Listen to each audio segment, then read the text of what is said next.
Details about Columbina buffs to Lunar Charged. C0 gives a 40% lunar reaction damage bonus and some base multiplier bonuses. Constellations give energy, who cares? Amount of attack buff from doesn't matter, it's constellations. Thunderclouds now attack every 1.5 seconds. That is something. I don't really know how to feel about that. I feel like the Thunderclouds are such a secondary part of the lunar characters kit. It's gonna feel weird. It's gonna be hard to evaluate how good it is based on just how it feels, because it's just, yeah. It should be good, but yeah. Imagine it also makes Brigida hit more faster. That's words. No, probably not. Anyways, questionable. Columbina might be able to convert reactions to their lunar counterparts when moon sign is activated or some other criteria is met. I could see it, honestly. I could see, like, if you have 3 Nogcry characters, you convert reactions to their lunar counterparts. I feel like if it was 2, it would be too nice, because it wouldn't force you to play a bad unit, right? Like, if you could make it work with 2, you could always just put Columbina plus Yahuda. And I really don't expect them to make Columbina that good without the other 5 stars. Maybe it's the buff to the reactions is like worse if you get it that way. Columbina may grant a 7 base multiplier, 80 crit damage, and HP buffs with constellation. I feel like a lot of people did not see the with constellations here. Like, all this says about C0 is she gives 40% lunar reaction damage, and she may or may not be able to enable the lunar reactions. That's it. Everything else is cons. I guess the Thundercloud's hitting every 1.5 is C0 as well. Maybe this is supposed to be like Columbina grants a 7% base multiplier, 80% crit damage, and HP buffs, but only if you have constellations, rather than those 3 things with constellation. But I don't know. 40% is a bit too low, isn't it? It's not. I think it makes a lot of sense, because like from what we've seen of her kit so far, it looks like she's supposed to be a damage dealer herself. So I wouldn't expect her buffing to be that good. Because like if she buffs more than I know, but then also has like 30k personal DPS, like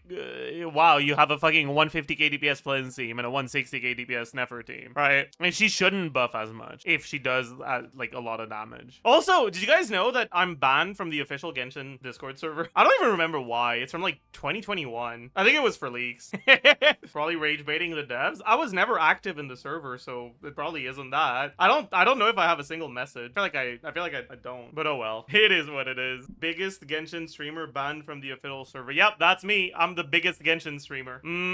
Yup, that's me. Call me John Genshin, actually. If you want to have a clip of me saying I think Durin is really pretty, I'll do it for 10 gifted, you know? Just know that I won't believe what I'm saying. I think Durin is really pretty. I think Durin is really pretty. Thank you for the gifted. Durin is cool. Have you tier listed the buffs yet? A while ago. I haven't done it in a little bit. The thing is, it's kind of hard to tier list because it's like, it's not just about how good they are now, it's also about how good the buffs themselves are, right? Should we tier list them again? I'm down. What was this? Oh yeah, this is how fun characters are to theory craft, right? Okay, let's tier list the buffs. Last pre-patch impressions on the witch buffs. How should we rank them? Should we rank them based off of how good they are with the buffs, or how big the buffs are in terms of satisfying buff? Oh, so like whether like what I think about the buffs design wise? I'm down. That sounds like a fun tier list. Yeah, I guess Durin didn't get buffs. That's just his kit. Okay, I can do this really quickly though. Then Razor buffs in S, Klee buffs, Albedo buffs, Mona buffs in A, Sucrose buffs in B, Official buffs in B, Venti buffs in C. I don't think any of the buffs are like actually bad, so I'm fine with an MTD. Explain Venti C. It's very clear. It's very clear to me that Venti's buffs are not designed around him as a carry. They want to make Venti not feel completely awful to go for in order to bait you to get Venti for Varka. And like they're turning Venti into another Ineffa or Llama, basically. I don't like the direction they went with it. I think both Sucrose and Fischl didn't need buffs. Sucrose was in a much better spot than Fischl, so the very small buff is like, whatever. Fischl got a bit of a bigger buff, and I don't think she needed it, but I'm not like unhappy with it either. Mona definitely like could have, like, she can use the buff for sure. Honestly, go craft a prototype Amber right the fuck now, chat. All right, if you have Mualani, if you play Mualani ever, go craft a prototype Amber right now. It is going to change your life. I don't think they improved Mona interrupt resistance or attack speed, which could be disappointing. I don't think it's a big deal, but oh well. Yeah, Albedo buffs I'm actually pretty happy to see. He definitely needed them, and they're not enough to make you feel bad for not having him, but they are enough to make him very usable if you have him, which is really nice for people that went for him back in the day. Klee buffs are, numbers wise, I'm really happy with them. Design-wise, I don't know how to feel about it, because they were like basically reworking her gameplay and almost removing her skill expression, right? Because they're making her attack strings faster, they're removing N1W, and they're giving you a larger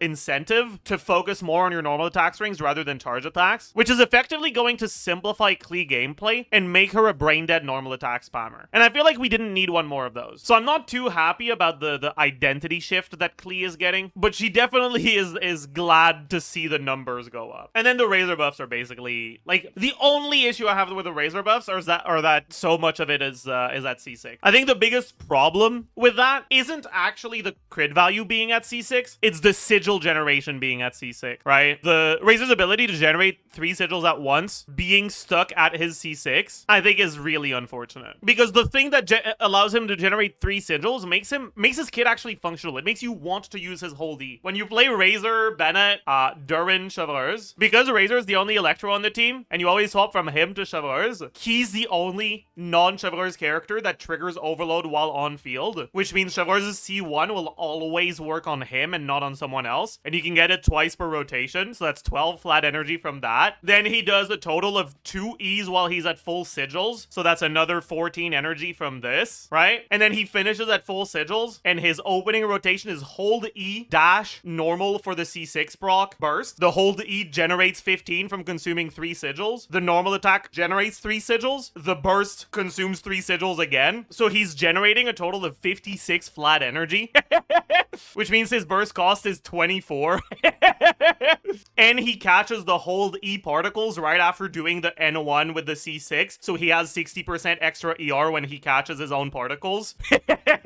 Like, this is so nice. You still get the Chevreuse C1 procs on the later rotations. Yeah. Only thing I dislike about the buffs is that the first Razor skill during burst doesn't trigger the Hexerai effect. Feels awkward. I mean, I think that's fine, right? Because the Hexerai effect, I don't think is intended to just buff his skill as a whole. I think it's intended to give you an upside to generating sigils once you're already full. Because, like, by default, his skill generates sigil, right? And generating sigils is a useful thing, right? The buff is basically giving you a reward for overflowing sigil generation. It's not intended to make his skill better as a whole. It's intended to make you not feel bad about generating sigils when you're already full. So I don't actually mind it personally. The streets are saying Columbina is a siege win upscale. Bro, I don't think that's a very difficult bar to clear, honestly. Or yeah, maybe we could make a video talking about what Durin and the witch buffs, like which carries benefit the most from Durin and the witch buffs. Like which non-witch carries are getting the biggest buffs from all the changes next patch. So who would that be? Like, we definitely have Mualani. Ito? No, definitely not. Kinich, I think. Varesa? I don't think I'd include Varesa, because Varesa's best team doesn't really get upscaled. It's just gonna become a lot easier to play, and the damage will be concentrated more into her rather than Mavuika. But it's not that big of an upgrade. Clorinde. It's the same thing for Clorinde. Like, both Varesa and Clorinde are getting major improvements to their non-Mavuika teams, but it's not really noticeably better than the current best teams with Mavuika right now. We're gonna have them as honorable mention, though. So, honorable mentions. We're gonna have Varesa and Clorinde. Chasca. Is Chasca that good, though? I did look at some teams that were at 100k, which I guess is really nice for her. I didn't look at Bennett, Durin, Mona. Initially, I dismissed it because you don't have the, like, off-field element to maintain Durin uptime. But now that I think about it, unless your specifically third shot is Hydro, Chasca's Anemo bullet will hit after a Pyro bullet, which means it will swirl. And so you'd have decent uptime on the Pyro Shred from Durin. And sure, you wouldn't get Hydro Shred, but the Hydro bullets would vape, so it's still not bad, right? Yo.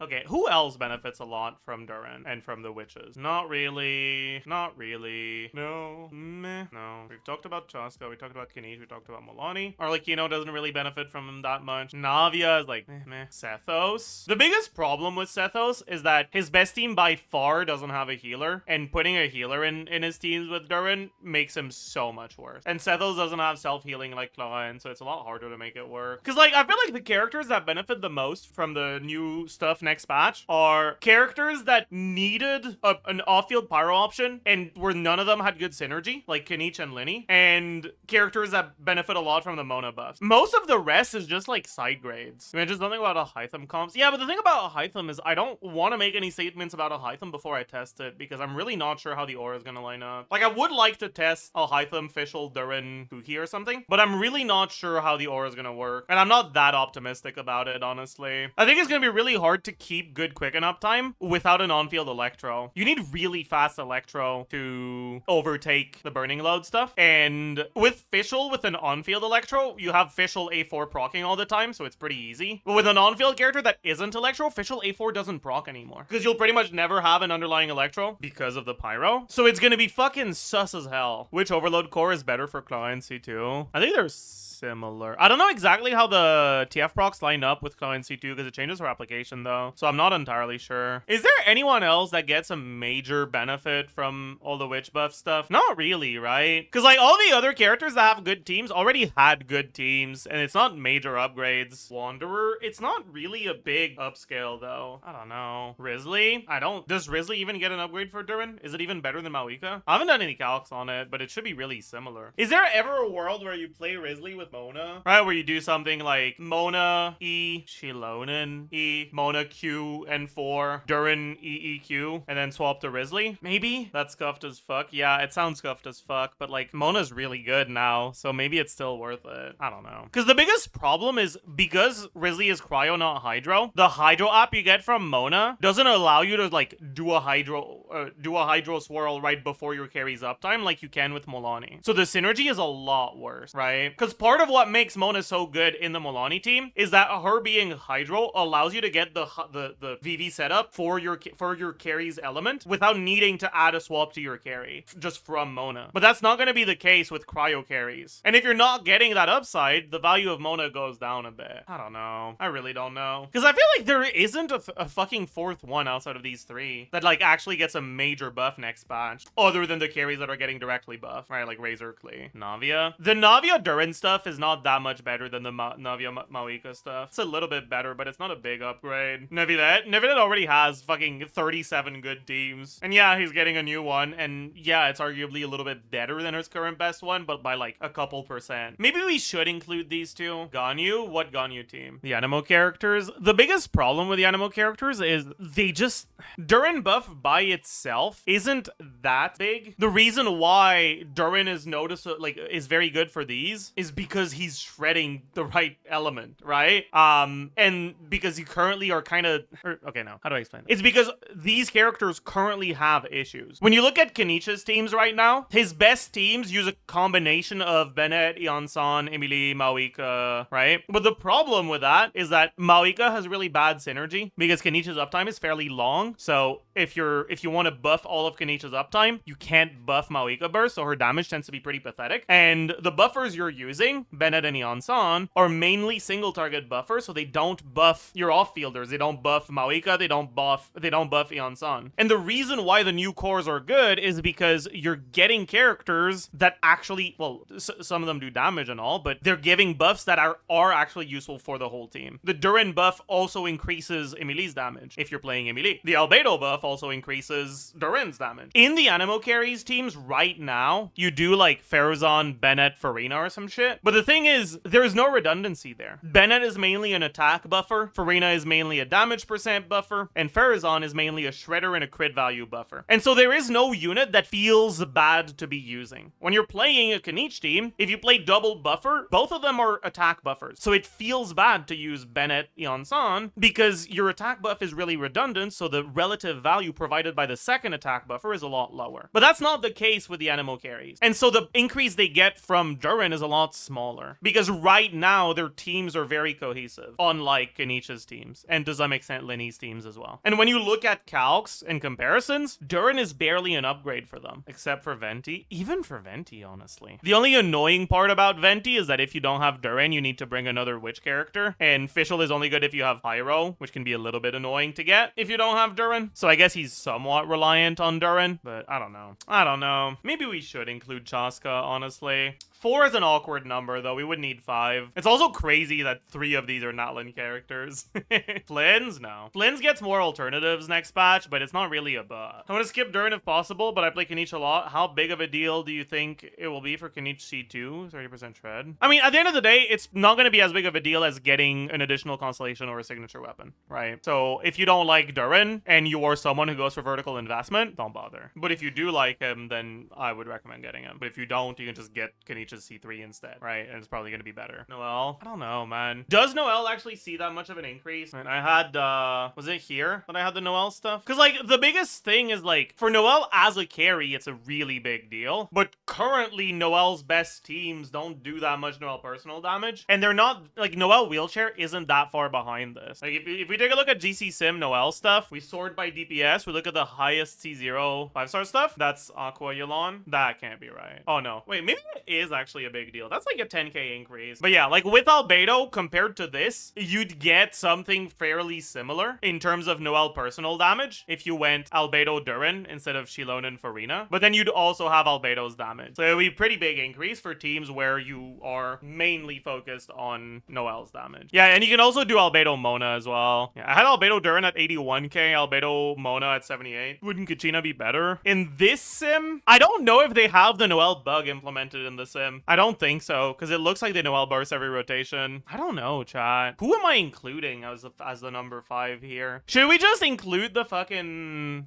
witches? Because like if we do, we'd include Razor, Flea, and Venti. But I don't know if I actually want to include Venti, because like I straight up don't think Venti is good enough to be considered a solid carry. He's gonna be good next patch specifically because they have a Sigyn boss specifically for him, right? Maybe I do this. Because like if we're using 100k DPS as our benchmark, all 5 of these characters are characters that pre-patch don't have a 100k DPS team, or if they do have them, it's like really unrealistic assumptions, like 6e Kinich bullshit, fucking Sucrose burst for pyro application, Mualani rotations, like really good cancels on Lyney, Melt Mavuika, right? All those teams are technically, you can technically have them at 100k KQM standard, but it's not gonna happen realistically. And post-patch, Mualani is well above 100k. Kinich is gonna get to 100k with 5e now. Lyney is gonna get to around 100k, and you're not gonna have to deal with the Bennett bullshit anymore. Did I actually have him at above 100k though? I did, yeah. Chasca now has a couple as well. And then I don't know if Klee actually gets there. Like I had some teams at 100k with C1 Klee, but I don't know how real that is. And then for these, those two already had teams at above 100k, but they're still worth mentioning because those teams at above 100k were very just Mavuika spin, and they now have teams that are not Mavuika spin at above 100k. Technically, Varesa had some above 100k without Mavuika spin, but whatever. And then Razor doesn't quite get to 100k, but he's real close. And I feel